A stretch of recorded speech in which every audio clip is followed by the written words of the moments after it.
And as the back and forth continues, it's impacting hundreds of thousands of families.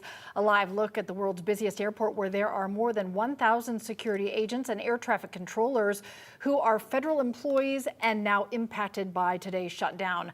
So what does the shutdown mean for people showing up to the airport? 11 Alive's Gilad Malamed continues our team coverage live from the airport. Gilad, how are things there right now?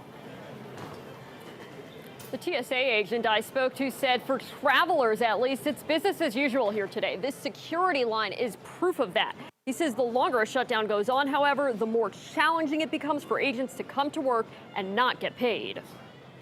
Relatively short security lines would be a welcome sight for travelers any day, but it's especially welcomed by Robin Andrews on day one of the government shutdown.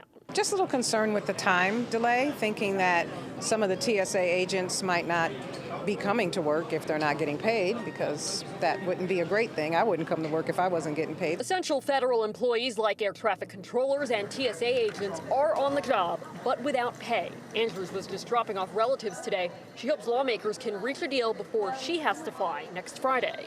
I think the longer it goes on, the more impact it's going to have. So next week, my flight takes off at 8 a.m., so I'll probably be here pretty early. She remembers these long security lines at Hartsfield-Jackson that eventually came with the 35-day government shutdown in 2019. There was also a nationwide uptick in TSA agents calling out sick. Aaron Barker represents the approximately 1,200 TSA agents at Hartsfield-Jackson, now working in uncertainty. Creates a lot of undue stress. He stresses officers are devoted to their jobs, but it can get challenging if a shutdown lasts more than 2 weeks. When it comes to that next pay check that you don't receive, that's when the problems start to come in, and where officers have to make the decision as to whether to come to put gas in the car to come to work, or maybe buy food, buy diapers. Frequent flyer David Loaf isn't particularly concerned about security lines. I do have confidence that TSA is going to come through.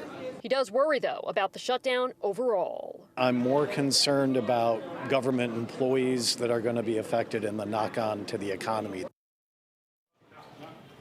Spokesperson for the airport tells me officials here are actively monitoring the shutdown. They say airport operations are normal right now. They are prepared, though, if any issues arise.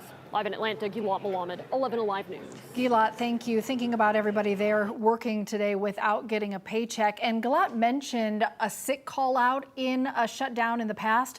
One day alone, weeks into the 2019 shutdown, about 10% of TSA agents nationwide called out sick. That's right. I remember that. A lot of people saying that they couldn't even afford gas to get to their cars or childcare. It's something that we will have to watch out for.